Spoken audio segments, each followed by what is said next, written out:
Hello YouTube, it's the Utopian Buddha.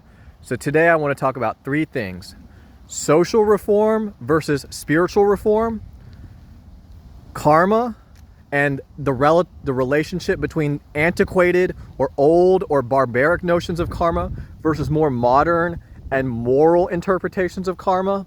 And there's one last thing I wanted to talk about. Dang it, guys. I think I'm just going to freestyle it. Screw it. So there needs to be a balance between spiritual reform and social reform, with a slight primacy or slight emphasis placed on reforming yourself. Until you're pure enough to reform yourself and have the strength to do what you need to do to take care of yourself, you will never be able to reform society. The way you reform society, if you want to end hunger, if you want to combat drug addiction, if you want to help these drug addicts, if you want to help families stay together and to take care of their children that they already have, if you want to do all of those things that society needs people to do, you need to reform yourself first, right? But to reform yourself first doesn't mean you have to be perfect before you go into it, because if you expect to be perfect before you start trying to reform society, that's not going to work either.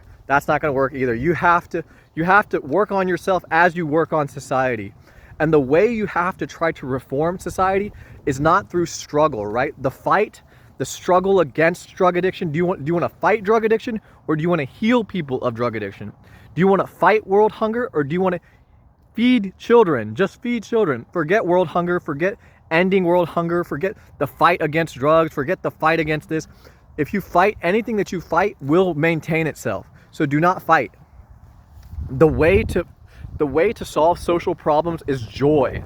You solve social problems by being in a state of joy yourself, and then you take that joy and you manifest that bliss into your societal reform, right? So when you give food to a kid, you're not giving a food to a child because you're trying to end childhood hunger. You're giving food to a child because you're giving food to a child, right? The act in itself is self-justified. The act is self-justified. Man, my voice is really loud. But anyways, so that's what it is, guys. That's what it is. The act is self-justified. When you give food to the child, be completely present and in compassion with that child, and being completely present and in love, and do what you do out of love. Don't do what you do because you're trying to fight some problem, right? Do what you do because it's a joy to do it, man. Do what you do because it's fun, man. I love throwing charity events. I love raising money for charity because it's fun, dude. It's fun doing that. It's fun feeding people. It's fun feeding myself, so it's going to be fun feeding other people, because the self and other is a false dichotomy. There is no self and there is no other.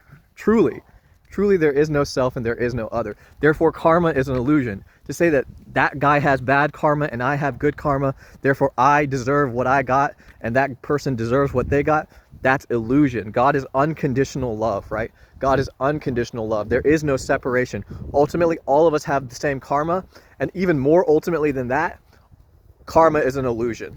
Everything is one, everything is bliss, everything is the same one bliss of Brahman called God. Namaste. Peace.